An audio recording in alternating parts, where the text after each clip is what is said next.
The advice and opinions expressed by the host of Autism Live and her guests are meant solely as suggestion and should not be in any way construed as child-specific advice. Any choices you make in determining your child's treatment are completely at your own discretion.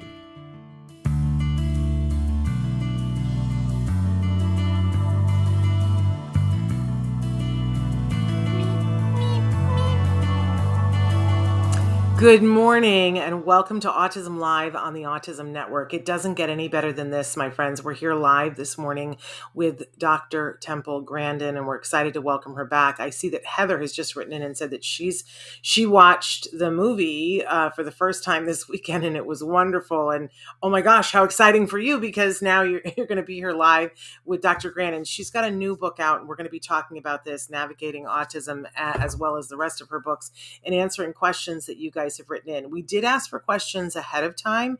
We're going to give preferential treatment to those, but you can write in the chat right now and say hello to Dr. Grandin. She will be able to see those messages. We are live right now on Facebook, on YouTube, on Twitter, and about a dozen other places. Traven, our fabulous Traven, is going to show you some of those places really quickly. We are also going to remind you that this show is a podcast. It'll be available later on today as a free download wherever you get your podcasts. Autism Live is the #1 rated autism podcast, again, for the second year in a row. We know that that's because all of you like, share, review, and tell other people. You spread the word. So we really appreciate you for doing that. And I know that one of the reasons why you guys love being here is because we have amazing guests, and there's nobody better than Dr. Temple Grandin. So I'm going to go ahead and welcome her in here. Let's get her in here and use as much time as we can to have her answer questions. Hello, Dr. Grandin. Good morning. Hi, how are you? I'm good. How are you? Just fine. I got to start. First of all, loving the shirt with all the dogs on it. Are those particular dogs that you have had? No, it was a shirt I bought years ago at a veterinary conference. I love it. That's where I got it from. I've had it for a long time. It's fantastic. You're wearing it well, too. And you always put enticing things in the background because you know that I get excited by what's on your refrigerator. But show our viewers what you have there on your desk, because you have some very cool I thought this was so cute. One of our local companies was giving these out. It's a bull in a suit. Because a bull, cattle. I love cattle him. wearing a suit. He's so awesome. He's truly awesome. I just thought that was just kind of But show us what else you've got over there. Well, this is the truck I learned to drive on. This was a squeezy toy that a Colorado credit union was giving out. Wow. Was it a stick or was it automatic? That's the actual. It was 3 on the tree with a horrible clutch. Ooh. And this is the actual color it was too. This is the truck I learned to drive on. So when I talk about driving, I hold this up. And this, I have to get the most unique, weirdest squeezy toy. When people start talking about anxiety, I said, even the oil field has got squeezy toys. And these are great, right? For anxiety? Yeah, I picked them up at meetings. Yeah, I love the ones that are shaped like a brain. I've seen that. That one's like common. I have one of those brains somewhere, but I really liked the. Then when I saw that green pickup, that is actually the kind of pickup I actually learned to drive in.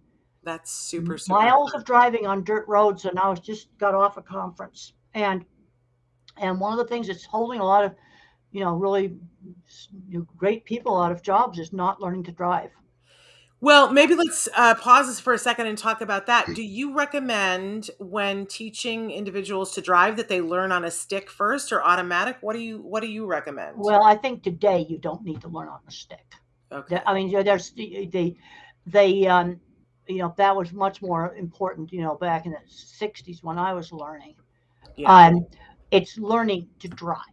Yeah. And the most important thing is practicing in a very safe place for a long enough time to get the driving into motor memory before you touch traffic.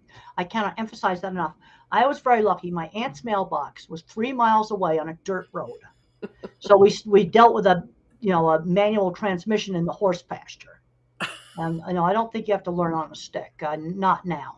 So you never took the mailbox out at your aunt's place? No, I never took the mailbox out. Though I did take a mailbox out one time somewhere else, but not at my aunt's. But that was 3 miles, And once we practiced on the horse pasture to learn the transmission, and that was a mess. But it was the middle of the horse pasture. And then every day for 6 weeks, up and back to the mailbox, 36 miles a week, at Wow. 20 minutes a day, just about perfect. And then we carefully did traffic. Yeah. Driver's ed pushes them into it often way too quickly. Well, Quickly. I want gonna a lot take more this advice. time spent driving in safe places, like big open parking lots. Yeah, like a Costco parking lot, someplace Yes, like that. a Yeah, Costco parking lot at 6 o'clock in the morning when nobody's there. exactly. That's when you want to do it, when nobody else is there.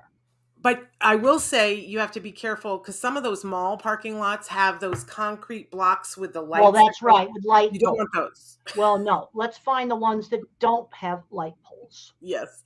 The reason why they have the concrete blocks is so that will damage your car rather than taking out the light pole. Yes. That's the reason for the big concrete bases.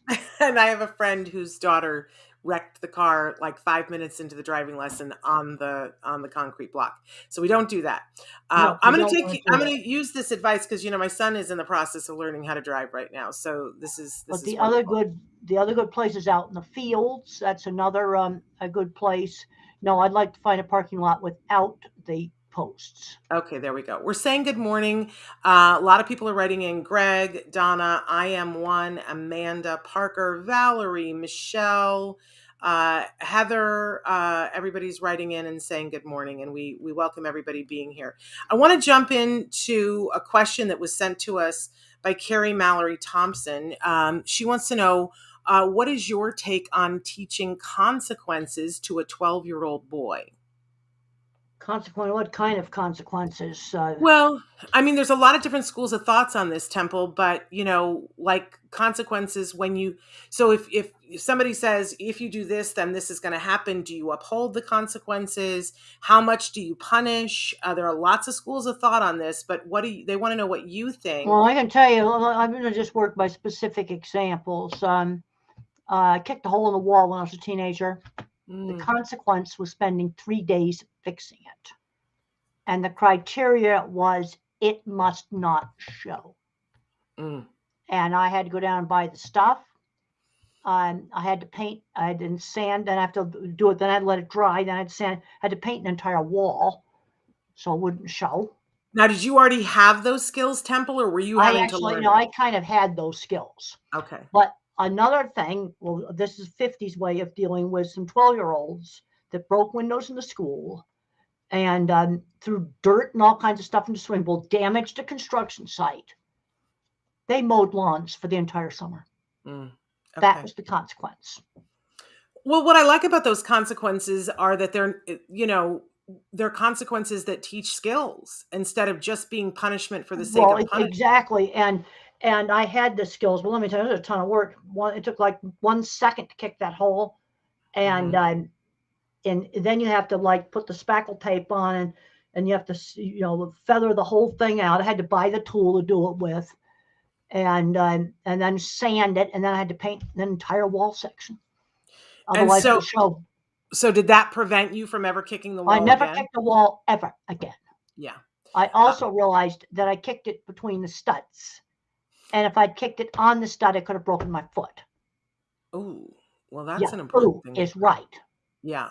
Now, I had no way of knowing where the studs were on that wall when I kicked it. Yeah. But I think the thing is that you damage something. What happened is instead of they going to juvenile court and all that, the school was state property that they damaged. They just got together and figured out how much money was going to be. And those boys mowed lawns for an entire summer to pay for the damage. Yeah. I think that's the right way to handle it. Well, and I love it because mowing a lawn doesn't hurt you. It teaches you a skill that you can use as you move forward. So a lot of times I think punishments try to take away something that the child likes. I think now one thing I would never take away is something that uses the student's area of strength, like art materials, things like that. Okay. You don't take those things away. You've got to nurture strengths. You don't take that kind of stuff away. Amazing. Now, endless video game playing, yeah, you might take, some of that away. But you do something where you actually damage something. I kind of like the idea that you do have to pay for it. And fix That's it. a lot of lawns I had to mow to pay, especially for the plate glass window at school. Yeah. It was a lot of lawns. There you go. People are writing in, and you know what I love, you guys, when you write in and tell us where you're watching from. Donna has written in and said that she's watching from Scotland, the place that I most want to go in the world right now. She says her 20-year-old son is autistic, and they just introduced her son to who you are, and they really admire you. So I love hearing from that. Okay, well, But thank you very much. If you guys are watching, write in and tell us where you're watching from. Latrice says, if my child, who is 4, is showing interest in learning Chinese, should I encourage it? He is behind in speech for English. I don't want to confuse him, but I have heard you say that we should foster their interest, and he's showing interest in Chinese. Well, there's actually some research now that's showing that teaching a kid to be bilingual can actually be really a good thing. And I'm going to figure the parents are probably, Chinese relatives, or maybe they're Chinese. Yeah, go ahead and teach them both languages. Amazing. And that has some definite advantages. There we go. I want to talk a little bit about this new book, Temple, that you have co-authored with Deborah Moore. And I'm super impressed with this book. I absolutely loved it. I have to be honest with you, Temple, it wasn't what I thought it was going to be. But I was saying to you right before we came on the air, what I'm amazed by it is, I think this is the best book out there right now in this moment in time for people who are working with individuals on the spectrum. I think you hit exactly the right note in this book. But I love that you included parents in everything that you talked about. But it's sort of a roadmap for people who are going to work with individuals with autism it's the 9 different mindsets that will help them to be the best possible asset for someone on the spectrum. Absolutely loved it. What inspired you guys to write this? Well, I'll be perfectly honest. Deborah Moore came to me, and one of the things she's very, very concerned about is label locking. And I think where this book is most important, new parents, they've got a young new kid, and teachers, new teachers going into the field, new therapists, because it gets to be way too much medical model. And Deborah Moore made up this term label locking. And I think it's a really, really good term, because all they're seeing is the autism and not seeing that maybe the kid's good at art. Mother's very artistic herself. And she saw that I was good at art, and she did everything that she could to encourage my ability in art. And she also broadened it, because I was drawing the same horse head over and over again. So let's draw the saddle, the stable, broaden, tap into that interest, broaden it, so it's not quite so fixated. But we just had your mother on the show last week, and that's available as a podcast if people want to watch. She's so amazing, Temple. What an amazing mom you have. Well, she had a very good sense of just how much to stretch me, not force me into some situation I couldn't handle, but giving some choices. I got thrown out of 9th grade for fighting, because when I got bullied and teased. And Mother had worked as a journalist for the PBS channel on looking at different schools for kids that had problems. And she had visited every special school in New England. And what she did is she picked out 3 she liked, and then she let me choose one after we visited them. She always believed in choices, limited choices. When I was afraid to go to my aunt's ranch, she gave me the choice, 1 week or all summer. Not going wasn't one of them. She said, if you really hate it, you can come back in a week. I got out there and I loved it. I love that. Philip, and part of, in keeping with everything we're talking about, Philip wrote in and said, in Navigating Autism, you talk about the importance of looking at the whole unique individual and getting regular comprehensive evaluations. And Philip says, I agree, but this is hard to get physicians and educators on board for. What do you suggest we do when we get pushback at the doctor's office or at the school? Well, that's too vague a thing. I've got to figure out exactly what the pushback is. One of the big problems is they get so much into the autism that the kids are not learning basic skills like shopping, ordering food in restaurants, laundry, just very, very basic things like that. I had an allowance when I was 7, and I knew exactly what I could buy with that. And certain items were allowance items. Candy, comics, and little balsa wood airplanes were allowance items. Well, they never bought those for me. Now, if I wanted that, I got 50 cents a week. If I wanted that 69-cent airplane, I had to save for 2 weeks. And I'm realizing just how important that was. And then when the parents had a party, this is another thing they did in our neighborhood, easy thing to do. 7-year-olds, 8-year-olds had to put their best clothes on, greet the guests, shake hands, talk to the guests, take their coats. Yeah. And my brother hated those parties. He's not autistic, but you know what? He admitted it helped him to become a senior bank vice president. Of course. Because he felt comfortable talking to older men. Of course. You know, we had a dad on the show not that long ago, and he talked about for special dinners, like, because they have multiple kids in their family. Yeah. And so when it was their anniversary, they would have one kid play the maitre d'. They would pretend their house was a restaurant. Okay. And one kid would play the maitre d', one would be the chef, and one would be the waiter. And they would take on those roles and they would greet them. And I thought, what a wonderful thing to do in your house to get your kids like thinking along those lines. Well, but I'm realizing that just the, my parents would have a party like 4 or 5 times a year. That this was really important training. Yeah. And the thing with having the allowance and it was very clear what items were allowance items: popsicles, ice cream cones, candy bars, comics, things like that. Coke you buy in the store in the summertime, and county fair rides. Which was your favorite ride at the county fair? Well, it wasn't the Ferris wheel, I'll tell you that right now. Does that make you sick? I had to sit on a seat that some kid had puked on. Oh, but you know what I learned from that? What? I went to the Carney office trailer and I got my money back. Oh. I actually did that. That's amazing. So what was your favorite ride at the county fair? Well, none of them at the county fair, but when I got older, it was the rotor. You get in this big barrel and it spins around like a washing machine and you get stuck up against the side. Temple, do you love to go to amusement parks? Well, I really liked that ride a whole lot. Another one's called the Roundup. It's now got a different name. Well, the next time you come to Los Angeles, let me know. We'll take you to Universal Studios. And they probably got some new things. Yeah, they definitely have some new things. We'll take you there. I turned to this page in the book because I just think that this is so enlightening. I've never heard anybody else talk about this in the way that you do here. There's a section, because each one of the different principles, this one is every child is more than autism. Love this. This is a mindset that we all need to have. But I love you've got a couple of pages here of how professional training might limit your perspective.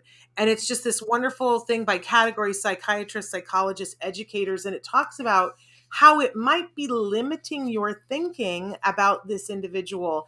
I just think this is amazing. I think that's really, really super important, because what I'm seeing with the labels, especially with fully verbal kids, I think the labels hold them back. Oh, yeah. A lot of times. And then where the label really helps a lot is an older person getting diagnosed later in life and their marriage is a mess. That's when the label gives real insight. But this is, another example of the label locking. They just, because I'm not a verbal thinker. So I'm thinking of skilled tradespeople I've worked with, people that own gigantic metalworking shops, people that were laying out entire factories on a 1-semester class at a community college drafting, that were definitely autistic. Yeah. And they were designing and doing very high level stuff. Yeah, but if you get label locked, you're not gonna. He's playing video games in the basement, and what's happening right now is the metalworking shops, the new little ones, are not forming. Yeah. They're not forming. The only exception to that, because a lot of schools have taken out the shop classes. Well, don't get me off on the loss of skills from taking out shop classes. But you'll be very excited clear. about this. I don't know if you've heard about this. There's a new initiative to teach certain individuals on the spectrum CNC, and there's a whole training program for teaching them CNC. There's a Yes, and I think that's really good. yeah, You see, there's kind of two sides to things. There's the more mathematical side of things, and then there's the mechanical, yeah. mechanically clever side of things. Now, my kind of mind's going to work on the mechanically clever side of things. Well, since we're talking about the different kinds of minds, I mean, you had already written books about this, and let's take a second to show all the books that you've got there on the desk, because I keep talking about this one, which is the new one. Well, I've got a newer version of Thinking in Pictures. Oh, how the pretty! new I like that. afterward. I also have to talk about a book that we're just turned into the publisher called Visual Thinking by Temple Grandin. Ooh, and in that, I'm going to be going into the science behind visual thinkers like me, pattern mathematical thinkers, the visual spatial, and then the word thinkers. You have object visualizers, visual spatial, and then verbal thinkers.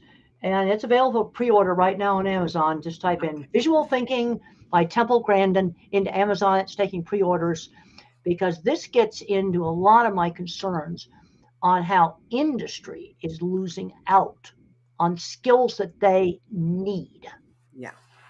And there's a lot of autistic people that have these skills. And then, of course, there's my Way I See It book. Mm-hmm. In other words, Navigating Autism is the book you read first to get you in the right mindset. This has a lot of very how-to little chapters, like driving's addressed in here, for example, what I told you about driving, or the how-to book. Then I have my books to get kids outside, like The Outdoor Scientist, get them off the video games, get them outside, get them doing things. This is the Calling All Minds. That's my child's projects, because we've got kids today that have never made a paper snowflake. Yeah. That are not doing things this basic. And I think it's a really big problem.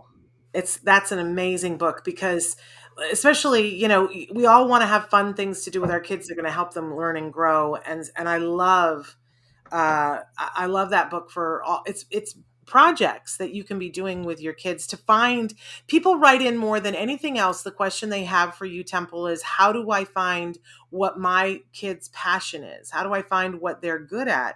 And I would think using that book to just go through some of the projects. That would definitely be helpful. The other big thing is exposure. Yeah. I have looked into how careers got started for lots of different people. It starts with exposure. Even someone like Michelangelo. It started out with exposure to great art. Every church was commissioning it, and growing up with stone cutting tools. Then later on, you get the mentoring. But how did I get interested in cattle? I got exposed to them in high school. Yeah. It's that simple. You don't get interested in something you're never exposed to. This is why I'm very concerned that so many schools have taken out art, sewing, woodworking, theater, music. How can you know if you're good with a musical instrument if you've never tried it? Yeah. I tried a little flute, and that did not work for me. But at least I got exposed to it. You've got to expose kids to lots of different things, and then you'll see what they kind of gravitate towards. I had never heard of this until my son was little, but every once in a while, now certainly it's probably different in COVID, but I'm hoping that things are going to get better fast. They have something called a musical or orchestral petting zoo, and you go and they have tables set up and there's sanitizers and everything, but the children get to go from table to table and try out like 13 different instruments. It's so amazing because you quickly, but that's wonderful, because you have to get exposed to stuff to get interested. And that's true for every career. I mean, a lot of kids become a doctor because dad was a doctor. Okay. But even that's exposure. Michelangelo, his dad wanted him to be a lawyer, and he goes, yuck. Don't want to learn Latin, drops out of school at age 12. Yeah. But I think you're absolutely right, because one of the instruments they had there was a harp. And I never was given the opportunity to sit down and play a harp, and they're so expensive. It's not like you say, "Oh, I'd like to play a harp," and your parents are going to go buy you a harp. No, they're But not. to be able to sit the kid there and have them play it, we might be missing out on some beautiful harpists in life by Well, not giving them the opportunity. a lot of kids today are not growing up getting exposed to enough different things because they get asked all the time. I got involved in the cattle industry. I grew up in the suburbs of Boston, Massachusetts. There was no cattle around there. Yeah. And that was out on my aunt's ranch. Yeah. Kids are growing up today never using a tool. Yeah. I'm seeing 16-year-olds still playing with Legos because tools were never introduced. That kid probably should be working out in a shop building stuff for industry. Yeah, unfortunately, parents don't always know where to find that stuff. But most of the hardware stores, the major hardware stores, have Saturday morning workshops at That's least right. once a month that you can go. The tools are all free. They give you the kit for free, and they help you mentor your child through putting the thing together. I loved those. That's a great way. If you look and find, you can find things like that pretty much anywhere that are free because none of us You have look at extra. someone like Steve Jobs, he was playing around with electronics next door neighbor's garage. Yeah. That's where he started out. Well, one of the questions that somebody wrote in has exactly to do with this. They were let me see if I can find it. They were talking about their child taking things apart. Oh yeah, that's kind of And that I'm not going to find it here. My son, it's Abby. My son 8 is obsessed with the moving parts of anything. I have to lock up the toaster or he will take it apart. How can I feed his desire to understand what things do without losing all of my appliances or risking him hurting himself?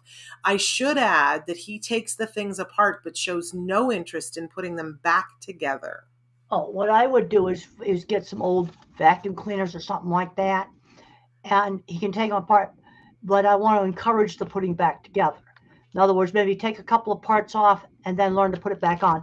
Another thing he has to learn that when you take a motor apart, for example, lay the pieces out in a line in the order you took them off. Mm-hmm. And then they go back on in that same order. Oh, that's smart. But let's get some things that can be his stuff to take apart. I talked to one family, their boy was, I don't know, there's teens. He was going over to houses and stealing the electronic box for the internet cable off of people's houses. Oh. And they didn't know what to do about this. The neighbors were not happy about this. Yeah, well, of course not. The TV wouldn't work. The internet wouldn't work. I suggested that they get him buy some these junction box things, buy some of them, and let him have his own. Yeah. And that stopped it. I wonder if we could teach that kid how to make solar panels, because that would be useful. Well, install solar panels, not make them. Yes. Install Well, them. I keep seeing on Pinterest, they have these ways where you can make a solar panel out of Coke cans. I don't know if it's true. That's going to be difficult. And I'm concerned about fires with solar panels. Okay. Well, we don't want to do that. They need to be professionally made. Okay. But he could certainly learn to work for a company that installs solar panels. There you go. I got to pause for a second. There were a whole lot of people that we've had on the show this month that wanted to say hello, that you've been on their shows. So Maya, who does Hello with World with Maya, she wanted to say hello to you. Sarah wanted to say hello. You were on her podcast and you talked about translucent products for better learning. And she wanted you to know that Simon Majumber from the Food Network, he's a chef at the Food Network. Because of that interview, he started using clear pots and pans to demonstrate cooking because you said that would help with education. Translucent. Well, if you can see stuff Another thing I've talked about, some people have visual processing problems. Yeah. And when they go to read, they see the print jiggle on the page. They have problems with certain types of LED lights flickering and making the room sound be like a strobe light. Have to change the lighting. When people ask me about environmental problems in an office, big number one's lighting. Yeah, that has to be fixed. But there's some individuals that if you print the work on like here, like the back of this book's pale lavender, print the work on maybe pale lavender, pale tan, pale gray. pale green or pale blue papers, and you let the kid pick the paper. I've seen that save college careers. Nobody That's knows why that works, but it sometimes does. And you're talking about something that's totally safe. yeah, Might cost you $5 to try it at the most, yeah. and you'll know in 15 minutes whether it works. It's interesting, Temple, because when I used to teach, we had students who had dyslexia, and we would get those clear That's plastic right. sheets and colors and put it over the already That's printed that's sheet. the same thing. Yeah, That's the same thing. They tend to get worn. Sometimes yeah. it's easier just to buy reams of paper and print the Print book on. on the paper. Never Um, thought of that. but those overlays sometimes work, and Yeah. nobody really knows why these things work. But in your brain, you see back here in the brain, there's circuits that for color, shape, motion, and texture, and then the brain has to create a graphics file out of that. Something's wrong with that system. And all they know is when strokes damage it, you get weird things like maybe stop motion coffee pouring, like that. Oh, interesting. Fascinating. Now, we also want to say that if people don't get enough of you here, you are going to be on the very next Ed Talk that is by the Ed Asner Family Center. That's going to be on April 26th. They're doing the best of autism on that day. And Temple, you're going to be there as a part of that live Ed Talk, along with the amazing Chelsea Darnell is going to be there, as well as Chelsea does the movie talk with Chelsea Darnell. She's amazing. And Izzy Paskowitz from Surfers Healing will be there, as I will be there representing Autism Live, but we're letting people know that you will be there. It's the first time for you being at an Ed Talk at the Ed Asner Center. I'm excited about being there with you. Are you excited about that, Temple? Yep, I guess I'll check it on my calendar. Yeah, it's there. But we're really excited about that. If you guys want more information about that, you can go to edasnerfamilycenter.org. It is on April 26th at 5 p.m. Pacific time. So that's 6 p.m. Mountain time. And what does that make it? 8 p.m. Eastern time. I'll let you guys do the math on it, but we'll be excited to be there with you, Temple. Okay. In this book, you say that parents are equal team members. Do you Absolutely. see a trend? I feel like I'm seeing a trend of parents who kind of, now that we have so many autism centers where they can drop their kid off, I'm seeing a trend of where parents are thinking that this is just something you drop your child off and you don't get involved. Are you seeing that? Sometimes I might see that. That's not good. One thing my mother and the teachers at my school were always on the same wavelength. And my mother and the third grade teacher, several times a week, we're talking. No, I think parents are a very important part of the team. Now, I've seen a lot of parents asking me, well, what am I going to do? My school's having a meeting about my child. What am I going to do? There's some that tend to delegate, but no, the parents need to be involved in it. No, they are part of the team, and I think that's very important. Amazing. We were talking about the mailboxes earlier, and Jacob said that his old neighbor accidentally ran into his mailbox, but that's how they got to meet them, and now they're all friends. So Okay, well, that's I just want to say that was good. okay. One of the things that you stress in the book is how pivotal sensory issues can be in the education system, that it can make or break success. And I wanted you to talk just a little bit about why understanding an individual's sensory issues are so important, especially when we're trying to get them to learn. Well, I already talked about the lighting issue. Yeah. And the old-fashioned fluorescent lights that flicker, they're being phased out. Now, I want to emphasize, not everybody with autism has this problem. But I'm going to guess, like, say, an elementary school classroom, you might have 15 or 20% of the kids that might have this problem, and the others don't. Now, one of the ways that you can screen for that is if the child is terrified of escalators.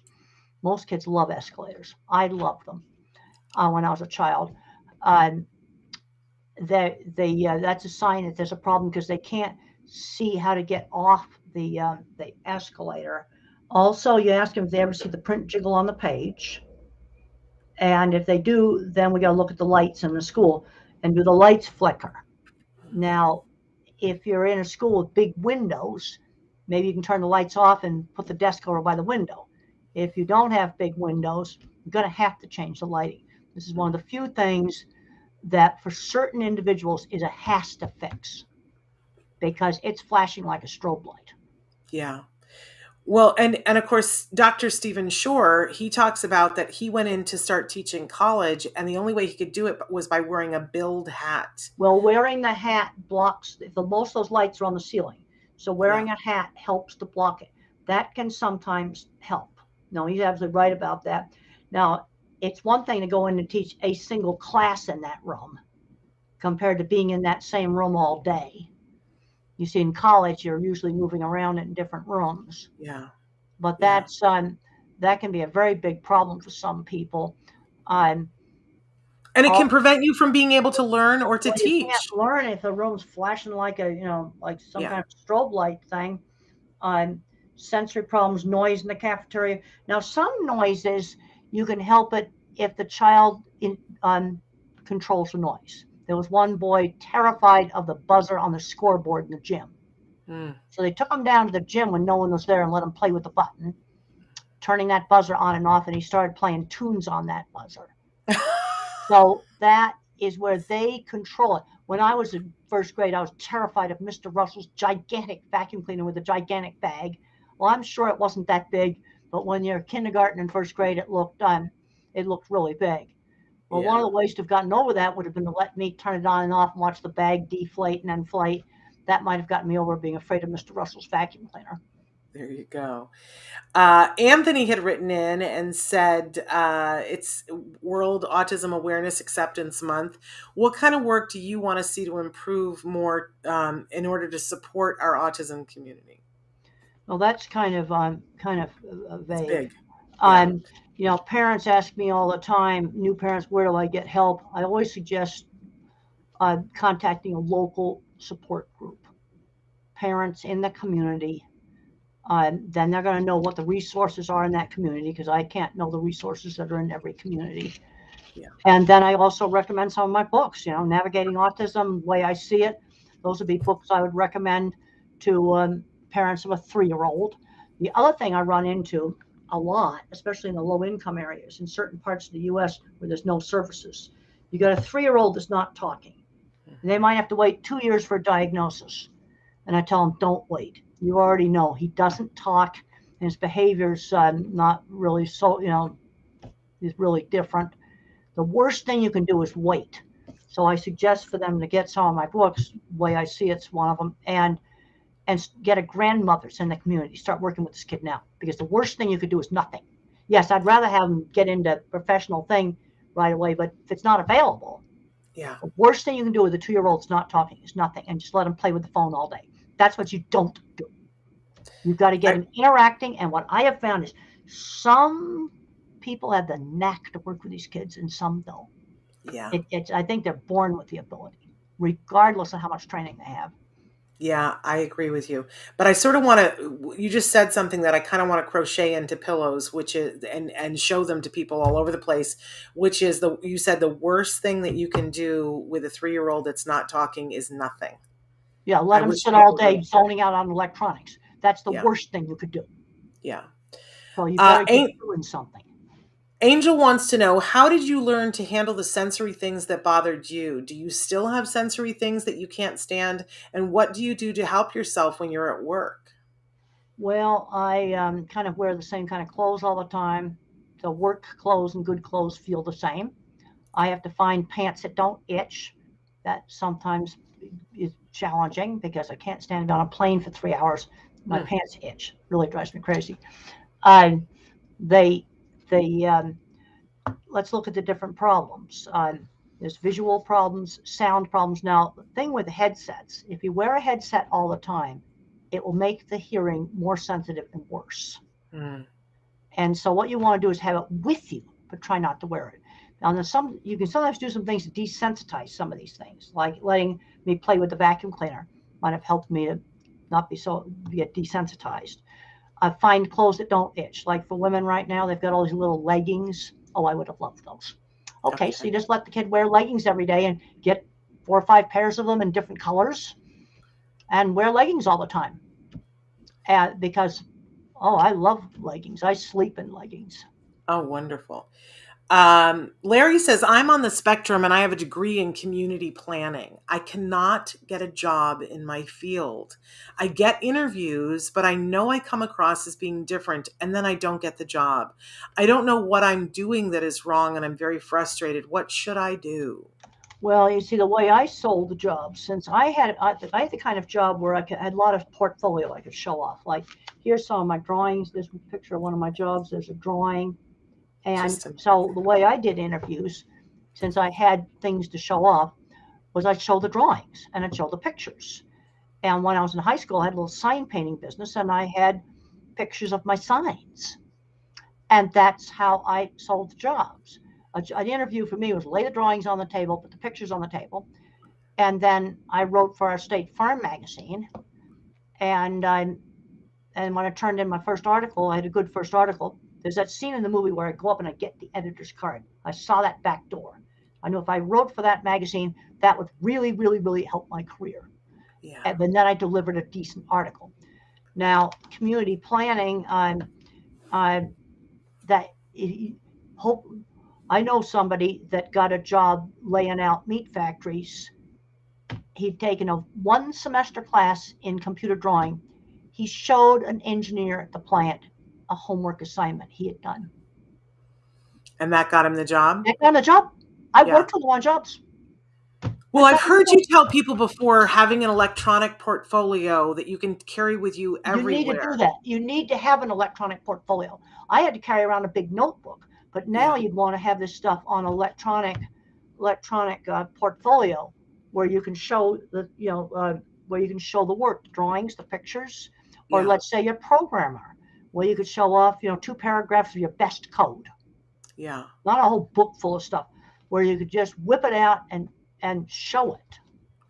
Well, I love that, Temple, because I think a lot of times interviews are about trotting out social skills that none of us really use anymore. Your tech job. See, now again, this guy showed the drawing he had done. It was a water valve. That's what he'd done drawing of. He showed it to the engineering department, not HR. Right. You've got to show that work, and I learned that a long time ago. You either send it to the president or you send it to the engineering department. There you go. Because those are the people that would recognize it. It's important. Okay. Sonia wants to know, my daughter is 16 and I've been told that we should start the conservatorship conversation. I want to keep my daughter safe, but I also want as much independence as possible. What do you recommend? She's 16 and verbal, but she is not safe and a little boy crazy, Mom says. Well, the other thing is 16 years old. I hope she has a job this summer. Okay. I want to about that. That's going to take longer, but let's learn how to work. Yeah. Let's see. The thing about autistic people, they're a bottom-up thinker. You got to fill the database. So if she gets out and she gets a job, I've had parents say, well, they just blossomed. Maybe she's not going to need a conservatorship. Yeah. Now, if they're nonverbal, yes. Yeah, definitely. You see, that's where I have to have more information. Yeah. But I do want to say, Temple, that, it's maybe everybody isn't going to drive. Maybe every individual isn't going to drive, but I think more people could be driving. But what I've learned from you and from people like Joanne Laura from Autism Works Now, that everyone deserves to be able to have a job. Everyone. Yeah, and there's just different levels of jobs. There's different levels of jobs. And the other big problem I'm seeing is a lot of people that work on getting people jobs don't differentiate, where bagging groceries would be a training job for me as a stepping stone to something else. And for some other individual with more intellectual challenges, it is a suitable career. There we go. And it's a useful job. It's, people need it. Yeah, absolutely. Oh, didn't we learn that in COVID? Oh my goodness. Sarah says there's more and more discussion about the way autism presents in women, that it is different than in males. I would love to hear your thoughts on how it presents in women. It's usually not as obvious. And I know there's been a lot of problems with women getting into relationships that were abusive because they just were so anxious for a relationship. And I think they need to be warned against that. Yeah. Well, an important thing to be warned against. Becca says, do you find it easier to be friends with people on the spectrum? Is it different for you, and in what way? I find it's easiest to be friends where there's a shared interest. Whether it was horses, whether it's construction, cattle, industry stuff. Because I have a lot of friends who shared interests that are not autistic, but I also had people, especially when we were building these big jobs, that I was friends with that were autistic. It's friends who shared interests, I think, is really, really super important. I guess I want to ask a follow-up to that because I was recently at a conference and there were two people on the panel who were individuals on the spectrum, and they were talking about how when they talk to each other, they feel free to just do like a data download with each other, where they'll call each other and they'll talk and they'll just dump information, and they know to be patient while the person dumps information because they're going to get their turn. And there were many people who were like, "Oh, that's so incredible." And I remember thinking to myself, is there an element of when you know that you're with someone on the spectrum that you feel a little less concerned about how you're wording something or how long you talk about something? Do you feel freer to talk about things when you know it's another individual on the spectrum? Well, sometimes, but I usually feel freer when I know it's somebody with a shared interest. Like I was on a plane just really recently, sat next to a lady construction manager. We Oh, spent a 2-hour flight discussing tilt-up warehouse construction, how to prevent it from being damaged during storms, I love it. and concrete forming systems. You must have had it. It was a We were great flight. both super interested in that. I mean, it was two construction geeks talking to each other on the plane. It was a great flight. I And love it. I don't think she was autistic. There we go. Sansa wants to know, did Temple watch Squid Game and what does she like to watch? Did you watch Squid Game? Well, I read about it. I go, ugh, this sounds so nasty and horrid. I'm not going to watch it. There you go. I'm But what do you concerned. like to watch? Well, I loved Star Trek. I Yeah. still like to watch old Star Trek. The thing is, a lot of the TV shows that I grew up with, they had very good values about right and wrong. And things like Squid Game, the reviews were told, oh, this is so hard. Why would I even want to watch that? Yeah. If you play a game where you're going to get killed, Yeah. that's Yeah. no, I don't need that. There There's a you go. lot of things where I read the reviews, and I do read the reviews. I read a lot of reviews about movies and stuff.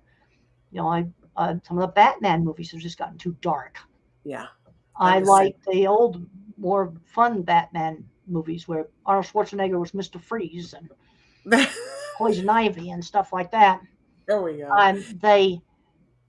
There's a meanness in some entertainment today that I Yeah. just don't like. I just don't want to watch that.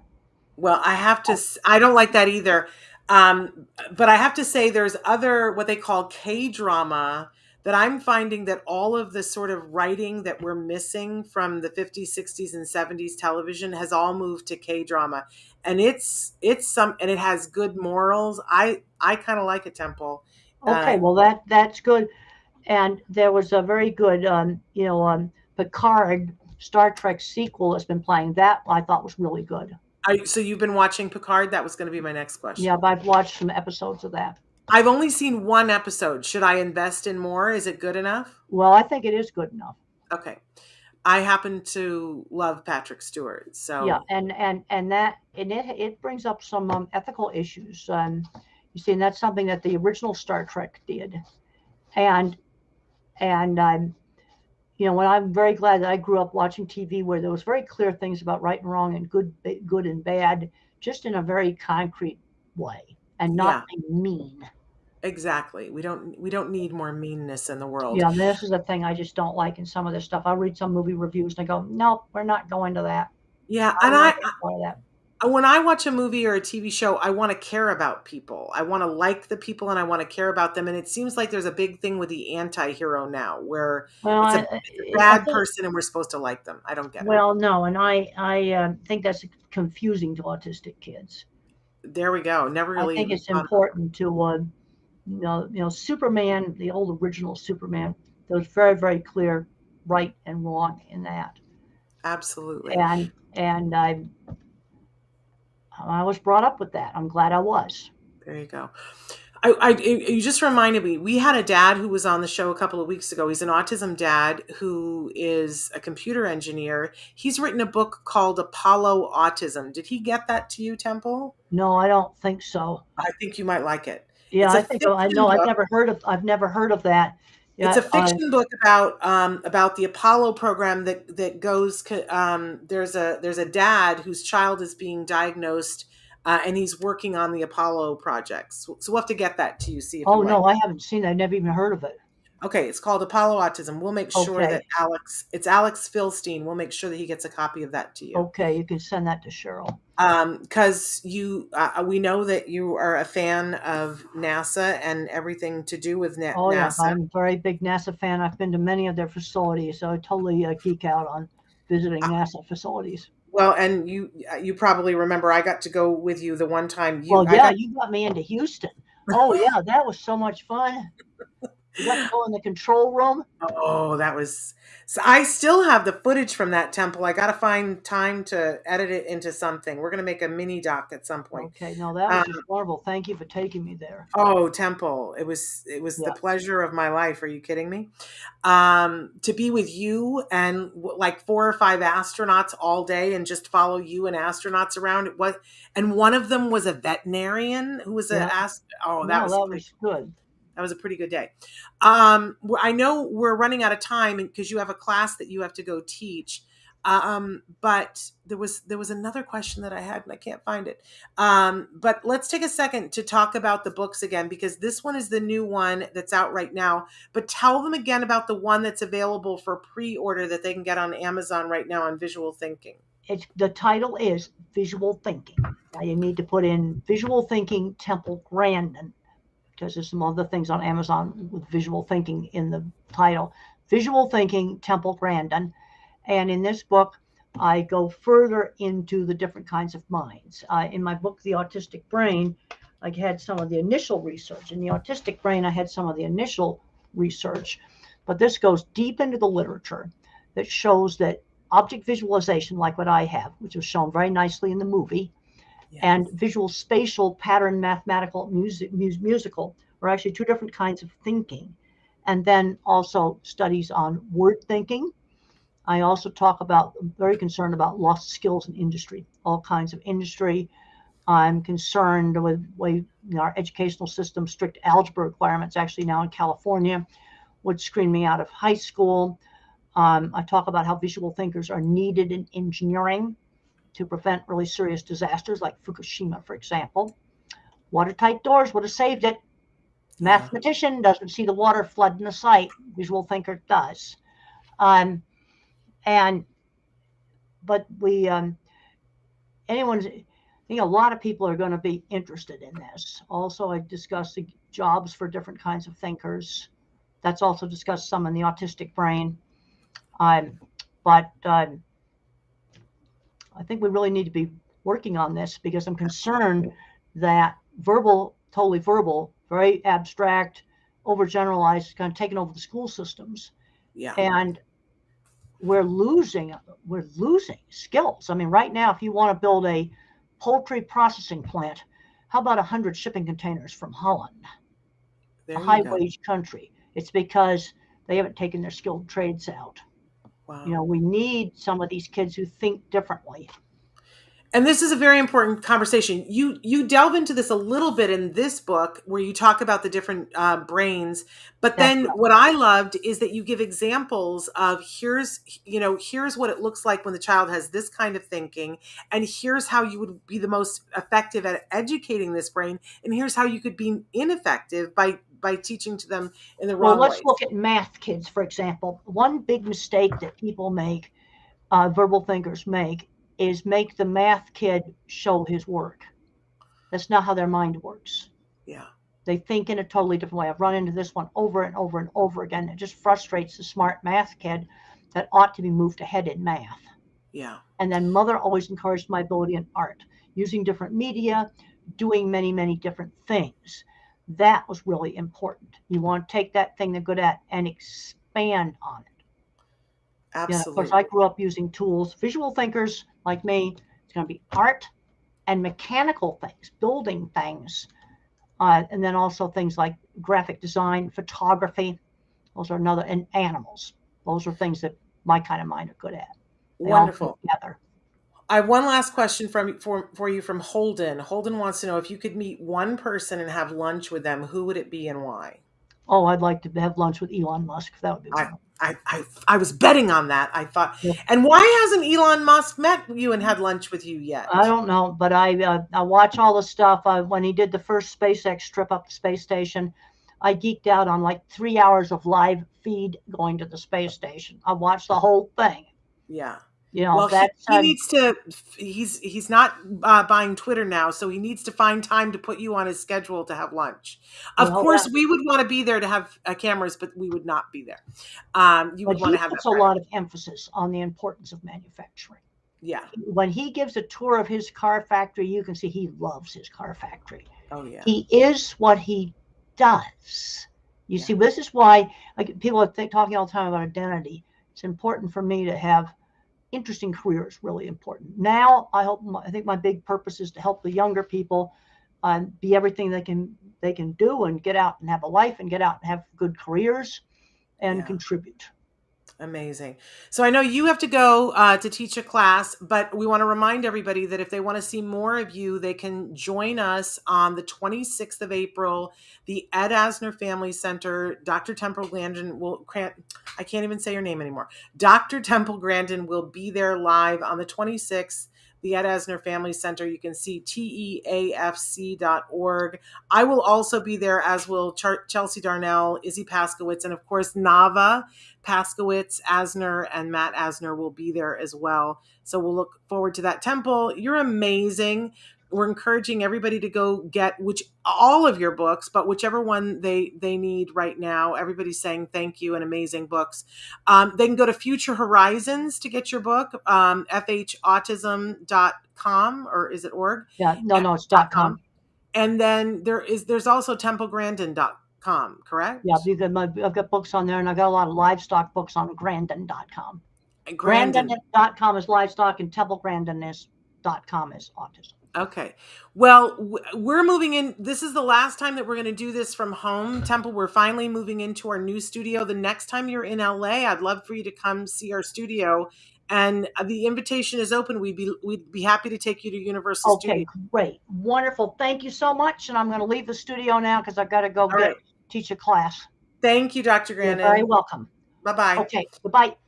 Just reminding everybody that throughout the rest of the week, we've got a pretty big week here. Tomorrow, it's Ask Dr. Doreen with Dr. Doreen Granpichet, answering your questions live and in real time. On Wednesday, if the schedule permits, because, actors sometimes get pulled away. This is huge, you guys.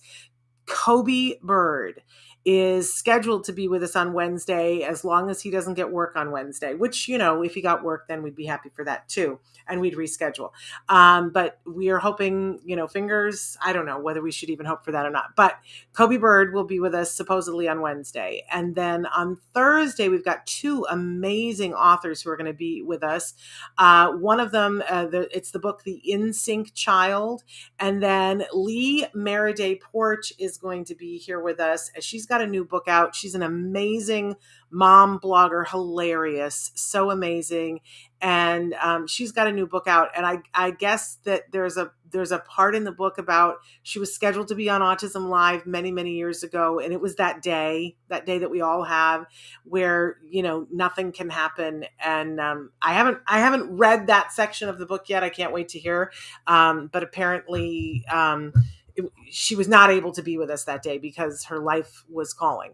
And of course, life goes on. But finally, all these years later, we're going to have Lee on and she can tell us all about her new book, which is really wonderful. I want to thank all of you for being here with us and for being a part of this conversation with Dr. Grandin. Please tune in tomorrow when we have Asked Dr. Doreen. And don't forget, there'll be more of Dr. Grandin live on that Ed Talk on the 26th of April at the Ed Asner Family Center. So we'll look forward to seeing all of you then. I'll be back tomorrow with Dr. Grandin, or not Dr. Grandin. I'll be back with Dr. Granpichet. That'll be tomorrow. Until then, give your kiddos a hug from me and one for you too. Bye-bye for now.